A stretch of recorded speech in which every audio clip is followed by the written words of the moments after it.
Hello everyone, welcome back to Path 85. I am Neha Pal and very good morning to all of you. आप path 85 पर हैं यानी आपने पिछली class देखी होगी। पिछली क्लास नहीं देखी तो प्लीज जाकर देखिए, उसमें हमने आपके 10 इंपॉर्टेंट प्रॉब्लम्स की बात की है इन डिटेल। उस क्लास को देखने के बाद आपको अगले 7 महीने किस तरह से अपनी चीजों को हैंडल करना है, किस तरह से आ रही प्रॉब्लम्स को टैकल करना है एंड किस तरह मोटिवेट रहना है कि आप पूरी टाइम पढ़ाई कर सके, वो सारी चीजें हमने उसमें डिस्कस की है। एंड सबसे इम्पोर्टेंट चीज मैं बता दूं, अगर उस क्लास में आपको अगर चाहिए कि अपना प्रोक्रेस्टिनेशन कैसे कम करें या किसी भी डे ड्रीमिंग को कैसे खत्म करें, डे ड्रीमिंग भी एक प्रॉब्लम होती है, इस पे कोई बात करता नहीं है, but day dreaming is a problem. Okay, तो इस प्रॉब्लम को कैसे खत्म करें, इन सब चीजों के बारे में मैं क्लास ले लूंगी। अगर आप चाहेंगे कमेंट में बताएंगे तो, बाकी आप ना बताएंगे तो कोई जरूरत नहीं है, मैं सीधा पढ़ाती रहूंगी। तो इस क्लास में हम क्या करने वाले हैं, चलिए देखते हैं। इस क्लास में हम बात करेंगे कि आगे आने वाले 7 महीने, यानी आज 17 जुलाई है एंड जब तक आपका फरवरी में एग्जाम होगा, लगभग इसी टाइम पे होता है 17 18 19 20 फरवरी तक इंग्लिश का पेपर। तो करना क्या है, आपको किस तरह से बोर्ड एग्जाम को टारगेट करना है कि आप 96 से 98% मार्क्स स्कोर कर पाए एंड इंग्लिश को किस तरह टारगेट करना है कि आप 96 97 98 मार्क्स इंग्लिश में लेके आ पाए। आपका इंग्लिश का पेपर होता है 100 मार्क्स का। अब हम एक एक चीज की बात करेंगे कि किस टॉपिक से कितने क्वेश्चंस के, कितने नंबर के क्वेश्चंस आते हैं। ओके, ये आपकी है यूनिट फर्स्ट रीडिंग, जैसा कि आप देख पा रहे होंगे। इससे आएगा आपका वेरी शॉर्ट आंसर। 4 क्वेश्चंस पूछे जाएंगे, पर क्वेश्चन 3 नंबर मिलेंगे आपको, तो ये आपका हो जाएगा 12 नंबर का। 3 वोकैब पूछी जाएंगी, पर वोकैब 1 नंबर, तो ये हो जाएगा आपका 3 नंबर का। तो यहाँ पर टोटल नंबर आपके बन जाते हैं 15।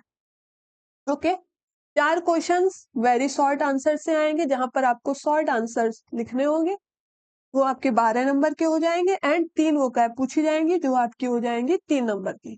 तो 12 + 3 इज इक्वल टू 15, 15। तो आपकी रीडिंग से 15 मार्क्स के क्वेश्चंस आते हैं, समझ गए आप। Unit second writing. राइटिंग में क्या होता है, आर्टिकल्स। 150 शब्दों में आपको एक आर्टिकल लिखना होता है, जो होता है 10 नंबर का। आर्टिकल और ऐसे में डिफरेंट होता है, ये हम क्लास में बात करेंगे। जब मैं आर्टिकल एंड ऐसे की क्लास लूंगी तो मैं उसमें बात करूंगी। आर्टिकल लिखने के लिए आपको 150 शब्दों में लिखना होगा एंड ये आपका होता है 10 नंबर का। दूसरा होता है आपका लेटर। लेटर भी 10 नंबर का होता है, तो ये आपका हो जाता है 20 नंबर का। राइटिंग से आपके 20 नंबर, रीडिंग से आपके 15 मार्क्स, राइटिंग से 20 मार्क्स। समझ गए आप। मैं आपको बताऊंगी आर्टिकल को लिखते कैसे हैं एंड ऐसे एंड आर्टिकल्स में डिफरेंट होता है, ये मैंने बताया अभी। तो ऐसे को कैसे लिखते हैं, आर्टिकल को कैसे लिखते हैं, हम अलग अलग बात करेंगे एंड लेटर को कैसे लिखते हैं, ये हम सारी प्रैक्टिस करेंगे पार्ट 85 पे। फिर आते हैं ग्रामर, मोस्ट इंपॉर्टेंट पार्ट। ये आपका होता है 25 नंबर का।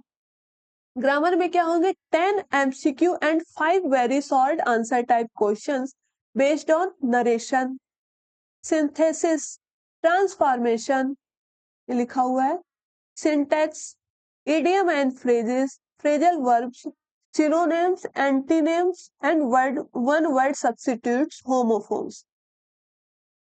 अब इन सब से क्वेश्चंस पूछे जाते हैं। 25 नंबर का आपका ग्रामर का क्वेश्चन आता है, इसमें 10 एमसीक्यू टाइप होंगे, जिसमें आपको सिर्फ आंसर लिखना होगा एक शब्द में, एमसीक्यू टाइप होंगे एंड जिसमें 10 होंगे वेरी, 5 जिसमें 2 सवाल जिसमें होंगे 5-5 नंबर के वेरी शॉर्ट आंसर्स। ओके, तो ये लगभग आपका बन जाता है 25 नंबर का, क्योंकि 5 नंबर का आता है translation from Hindi to English, 7 to 8 sentence.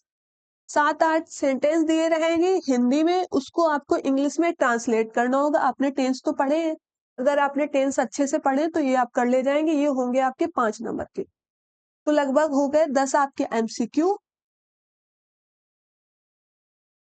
पर एमसीक्यू होगा आपका 1 नंबर का। 5 सवाल पूछे जाएंगे यहाँ पर आपसे, वेरी शॉर्ट आंसर जिसमें आपको आंसर्स लिखने होंगे, ये हो जाएगा आपका 2 नंबर का पर क्वेश्चन, 2 नंबर पर क्वेश्चन। एंड यहाँ 5 नंबर आपको ट्रांसलेशन करना होगा, तो ये हो जाएंगे आपके 25 मार्क्स। समझ गए? 10 MCQ, 5 very short answers, and ये आपका आ जाएगा 7 to 8 सेंटेंस को बदलना होगा ट्रांसलेशन में। ये सिर्फ इतनी सी ग्रामर नहीं है, ग्रामर में आपको सब कुछ पढ़ना होगा। जैसे आपका ये सिंथेसिस है, सिंथेसिस पढ़ने से पहले आपको पता होना चाहिए कंजक्शन क्या होता है, समझे आप? ट्रांसफॉर्मेशन है, यहाँ भी आपको चीजें पता होनी चाहिए। तो आपका जो ग्रामर का बेस होता है वो होता है tense and part of speech. Grammar में कुछ भी पढ़ने से पहले आपका टेंस और पार्ट ऑफ स्पीच क्लियर होना चाहिए। हम ग्रामर को डिटेल में पढ़ाएंगे ताकि आपके 25 मार्क्स कहीं भी ना जाए, क्योंकि ये क्लियर कट मार्क्स होते हैं। जब मैं अभी आगे 2025 का पेपर डिस्कस करूंगी तो आपको पता चलेगा, ग्रामर में पता रहता है कि कहाँ से कितना क्वेश्चन आ रहा है, वॉइस से कितने क्वेश्चन आ रहे हैं, नरेशन से कितने आ रहे हैं। तो आपको इसमें पैनिक करने की जरूरत नहीं, मैं डिटेल में ग्रामर पढ़ाऊंगी। सबसे पहली क्लास मैं लूंगी आर्टिकल्स की। आर्टिकल, ये आर्टिकल नहीं, आर्टिकल जो ग्रामर का आर्टिकल है, ए एन द, जो आपने शायद हाई स्कूल में पढ़े भी होंगे, मैं आर्टिकल से लूंगी। फिर उसके बाद बात करूंगी part of speech. Part of speech and tense आप पहले पढ़ चुके होंगे 9th 10th में। अगर आपने 9th 10th में टेंस नहीं पढ़ा है तो मुझे कमेंट में जाकर बताएं, तो मैं फिर से आपको टेंस एक बार रिवाइज करवा देती हूँ, पढ़ा देती हूँ, ताकि आप यहाँ पर प्रॉब्लम ना करें। ये जो translation from Hindi to English है ना, 7-8 सेंटेंस, इसके लिए आपको टेंस आना बेहद जरूरी है। एंड ये 5 नंबर का है। जब हमें क्लियर पता है कि 5 नंबर तो टेंस आना जरूरी है 5 नंबर के लिए, तो क्यों ना हम उसे अच्छे से ही पढ़ लें। तो सबसे पहले क्लास आएगी आर्टिकल्स की, उसके बाद शुरू करेंगे पार्ट ऑफ स्पीच, फिर मैं टेंस रिवाइज करा दूंगी एंड ग्रामर पूरी 1 by 1 कंप्लीट करा दूंगी। ओके, चलिए नेक्स्ट बात कर लेते हैं। यूनिट 4 होता है आपका लिटरेचर, 40 मार्क्स का। अब आते हैं यहाँ पर, पीछे आपके कितने मार्क्स हो गए मैं देख लूं एक बार। 15 मार्क्स हो गए, 20 मार्क्स हो गए, 25 मार्क्स हो गए, 60 नंबर यहाँ पर हो गए, 40 नंबर यहाँ पर आ जाएंगे। 40 नंबर आपकी जो टेक्स्ट बुक है फ्लेमिंगो, उसमें से क्वेश्चन आंसर पूछे जाते हैं। मैं एक एक स्टोरी को अच्छे से पढ़ाऊंगी एंड जो क्वेश्चन आंसर किस तरह से आपको सॉल्व करने हैं उन सब चीजों के बारे में बात करूंगी। 2 short answer type questions, okay, 1 long answer type questions. ये लगभग हो गए आपके, ये 4-4 नंबर के होते हैं, 2 शॉर्ट क्वेश्चन तो 8 नंबर के हो जाते हैं। एंड एक लॉन्ग क्वेश्चन पूछा जाएगा 7 नंबर का। ओके, 4-4 नंबर के 2 short question, short answer type question, and एक लॉन्ग आंसर टाइप क्वेश्चन होगा जो आपका 7 नंबर का होगा। ये 4-4 नंबर के 2 शॉर्ट होंगे। 3 very short answer type question based on given poetry. ये आपका पोएट्री का सेक्शन आ गया। ये जो हमने बात की थी, देखो, प्रोज से आपके 2 शॉर्ट 1 लॉन्ग आएगा, 2 शॉर्ट 4-4 नंबर के होंगे और 1 लॉन्ग 7 नंबर का होगा। ओके, पोएट्री में क्या होगा, 3 very short answer type question. ये 3 सवाल पूछे जाएंगे वेरी शॉर्ट, जो 2-2 नंबर के होंगे, तो टोटल 6 नंबर हो गए। एंड उसके बाद question related to identification of following figure of speech. Figure of speech ये आपके ग्रामर का पार्ट है, इसको भी हम ग्रामर में पढ़ेंगे। तो पोएट्री में आपके फिगर ऑफ स्पीच से सवाल पूछा जाता है। ओके, फिर 3 very short answer type questions होंगे, उसमें आपका जो सवाल होगा वो फिगर ऑफ स्पीच से होगा, ये लिखा हुआ है यहाँ पे। तो इसको हम अच्छे से तैयार करेंगे फिगर ऑफ स्पीच से, क्योंकि ये क्लियर कर दे दिया है कि ये 6 नंबर का पूछा जाता है। यहाँ पर लिखा हुआ है ना, 3 very short answer type question based on the given poetry extract, question related to identification of the following figure of speech will be included in the poetry section. Simile, metaphor, personification, oxymoron, apostrophe, hyperbole, onomatopoeia. हम ये सारे figure of speech 1 by 1 बात करेंगे, इनके examples को discuss करेंगे ताकि आपके 6 नंबर क्लियर आपको मिल जाए। फिर यहाँ पर आता है सेंटर आइडिया। सबको पता होगा पोएम दी रहेगी एंड उसका सेंटर आइडिया आएगा। जब हमें पता है कि ये क्वेश्चन आने ही है तो फिर रह क्या जाता है, आराम आराम से पढ़ते रहेंगे, क्योंकि हमें पता है किस टॉपिक से कितने क्वेश्चंस आने हैं। सिलेबस आपका एकदम क्लियर कर दिया हुआ है, ये मैंने ऑफिशियल वेबसाइट से डाउनलोड किया है ये पेज। तो ये आपकी 4 नंबर की हो गई सेंटर आइडिया। अब आ जाते हैं आपकी सप्लीमेंट्री पर। 2 शॉर्ट आंसर टाइप क्वेश्चंस, ये भी 4-4 नंबर के 2 शॉर्ट आंसर टाइप क्वेश्चन होंगे 8, and 1 long answer type question, ये आपका 7 नंबर का होगा। जैसे प्रोज में पूछा जाता है वैसे ही सप्लीमेंट्री में पूछा जाता है। अब चलो आ जाते हैं आपके लेसन्स पे, जो आपके चैप्टर्स दिए हुए हैं बुक्स में, कौन कौन से चैप्टर्स हैं। प्रोज में आपके 8 चैप्टर हैं। ओके, पहला है द लास्ट लेसन, राइटर है अल्फोंसे डाउडेट। सेकेंड है लॉस्ट स्प्रिंग, राइटर है अनीस जंग। ये थोड़ा सा स्क्रीन पर क्या है कि मैंने ऑफिशियल वेबसाइट से डाउनलोड किया है तो वर्ड थोड़ा क्लियर नहीं है। ये लिखा है अल्फोंसे डाउडेट। ओके, ये अनीस जंग। ये है डीप वाटर की राइटर है विलियम डगलस। एक सेकेंड में ये हटा दूं जरा ताकि आपको क्लियर दिखने लगे। आपका थर्ड चैप्टर है डीप वाटर, जिसके राइटर है विलियम डगलस। फोर्थ चैप्टर है द रेड ट्रैप, जिसके राइटर है शेल्मा। फिफ्थ चैप्टर है इंडिगो, जिसकी राइटर है लुइस। सिक्स चैप्टर है पॉइंट्स एंड पैनकेक्स, जिसके राइटर है Ashoka Mitran. And seven the interview part first and part second, जिसके राइटर है क्रिस्टोफर सिल्वेस्टर। एंड 8 हो गया आपका गोइंग प्लेसेस, जिसके राइटर है A.R. बार्टन। ये थोड़ा सा आपको क्लियर नहीं दिख रहा होगा यहाँ पर, तो आप इससे परेशान ना हो, आपके पास बुक तो होगी, ये तो आपको पता ही है। पोएट्री में क्या है, माई मदर एट 66, जिसकी राइटर है कमला दास। कीपिंग क्वाइट, जिसकी राइटर है Pablo Neruda. A thing of beauty, John Keats. A roadside stand, Robert Frost. Aunt Jennifer tigers, writer है एड्रेनन रिच। ये क्लियर नहीं दिख रहा है क्या लिखा हुआ है, तो ये आप अपनी बुक में जाके पढ़ लेना प्लीज। यहाँ पर क्लियर थोड़ा कम दिख रहा है। सप्लीमेंट से आपके 6 चैप्टर है ये आप अपनी, आपके पास बुक होगी आप उसमें देख लीजिए, ये आपके 6 चैप्टर है। एंड 5 चैप्टर है आपके पोएट्री से। एंड ये लगभग 8 चैप्टर आपके प्रोज से हैं। तो इन सारे चैप्टर्स को हम डिटेल में पढ़ेंगे।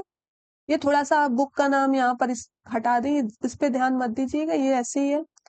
हाँ, आपकी यूनिट टेस्ट ये आप वीडियो को पॉज करके स्वयं ही पढ़ लें कि कब कौन सा यूनिट टेस्ट होता है। वैसे इतना शेड्यूल आपका स्कूल ध्यान देता नहीं है, वो अपने हिसाब से ही लेते हैं यूनिट टेस्ट जब उनको लेना होगा।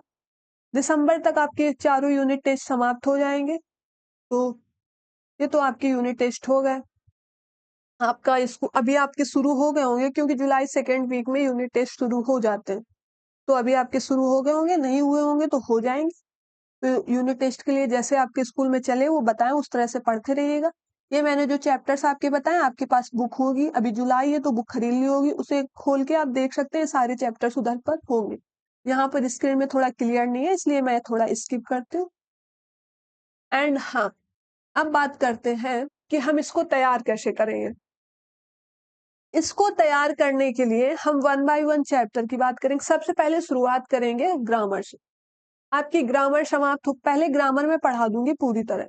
आपकी ग्रामर समाप्त होने के बाद आपके 25 मार्क्स, एंड वो पोएट्री के जो आपके कितने मार्क्स थे पोएट्री के, 25 मार्क्स की ग्रामर थे। एंड पोएट्री में जो था आपका, एक सेकेंड, पोएट्री में ये 6 नंबर, तो 25 6 कितना हो गया, एक सेकेंड, 6 नंबर पोएट्री के एंड 25 नंबर की आपका जो ग्रामर का पार्ट आता, तो 25 6 31 31, 31 नंबर की तैयारी सबसे पहले होगी। ओके, ग्रामर के बाद मैं आऊंगी ये आपके टेक्स्ट बुक के रीजन में, कहाँ गया, लिटरेचर में। ग्रामर के बाद लिटरेचर में होगी ये 40 नंबर की तैयारी। 6 हटा दो इससे, क्योंकि ये 6 हमने यहाँ पर ले लिए, तो यहाँ पर 34 नंबर जो आपके बचे हैं, 6 मैंने ग्रामर में ऐड कर लिए ना, ये फिगर ऑफ स्पीच ग्रामर का ही पार्ट है। तो यहाँ पर आपका 34 मार्क्स। ओके, 34 की प्रिपरेशन होगी यहाँ पर आपकी लिटरेचर की, उसके बाद होगी ग्रामर के बाद एंड फिर हम आएंगे यहाँ पर रीडिंग राइटिंग के पार्ट में सबसे लास्ट में। जब आप ग्रामर एंड लिटरेचर पढ़ चुके होंगे तो जब आप रीडिंग राइटिंग पढ़ेंगे तो आपको सारी चीजें क्लियर समझ में आएंगी एंड वन बाय वन हम बात करेंगे। एक बार सारा कोर्स लगभग अभी जुलाई अगस्त सितंबर अक्टूबर 4 महीने में मैं कोशिश करूंगी कि आपका सिलेबस मैं समाप्त कर पाऊं। उसके बाद नवंबर या दिसंबर से हम रिवीजन शुरू कर देंगे एंड आपका अनसाल्ड सॉल्व कराना शुरू कर देंगे। आपकी एक किताब आती है अनसाल्ड नाम की, सबको पता होगा, यूपी बोर्ड में आती है, उसमें पेपर दिए होते पिछले साल में। मैं कोशिश करूंगी कि कम से कम 14-15 पेपर आपके कंप्लीट करा दूं, 14-15। हर साल आपके 7 सेट बनते हैं हर सब्जेक्ट में, अलग अलग डिस्ट्रिक्ट के हिसाब से। तो 2025 के आपके 7 सेट होंगे, 2024 के आपके 7 सेट होंगे। ये दोनों साल के जो 14 पेपर बनेंगे उनको हम अच्छे से सॉल्व कर लेंगे। एक बार कोर्स समाप्त हो जाएगा, एक बार रिवीजन हो जाएगा, एक बार आंसर सॉल्व हो जाएगा। आपको कोई नहीं रोक सकता अच्छे मार्क्स लाने में इंग्लिश में। ये काम पार्ट 85 पे होगा। तो अगर आप अच्छा स्कोर करना चाहते हैं तो पार्ट 85 से हमेशा जुड़े रहें लास्ट तक। देखिए, मैं बीच में कहीं भी छोड़ के नहीं जाने वाली। अगर एक बच्चा भी क्लास लगातार देखता है कंसिस्टेंटली, क्लास एक स्टूडेंट भी लगातार क्लास देख रहा है कंसिस्टेंटली, तो मैं उसे पढ़ाऊंगी। ओके, मैंने ये जो प्रॉमिस किया है कि एक बार आपका सिलेबस, फिर रिवीजन, फिर आपका अनसाल्ड पिछले 2 साल का 14 पेपर्स, ये जो मैंने आपसे प्रॉमिस किया ये मैं करा के ही रहूंगी यूट्यूब पे। ठीक, कोर्स पे क्या होगा वो जब कोर्स आएगा तब मैं उस पर बात करूंगी। यूट्यूब पर इतना हम करा कर रहेंगे फ्री ऑफ कॉस्ट। यहाँ आपको कोई फीस नहीं देनी है। समझ गए आप? तो आप चैनल को सब्सक्राइब कर सकते हैं एंड नोटिफिकेशन भी ऑन कर सकते हैं, ताकि जैसे ही मैं क्लास लूं तो आप क्लास पे डायरेक्ट क्लिक कर लें, आप इधर उधर डिस्ट्रैक्शन की तरफ ना जाए। क्योंकि यूट्यूब पर जब आप यूट्यूब से पढ़ाई करते हैं तो डिस्ट्रैक्शन भी बहुत होता है। तो जब आप नोटिफिकेशन ऑन कर लेंगे एंड आपका नोटिफिकेशन फोन में पहुंच जाएगा, आप डायरेक्ट क्लास में पहुंच जाएंगे। फिर क्लास के बाद आप इधर उधर क्लिक मत कीजिए, फिर सिर्फ क्लास पर ध्यान दीजिए। ओके, तो थैंक्स फॉर वॉचिंग, बाय।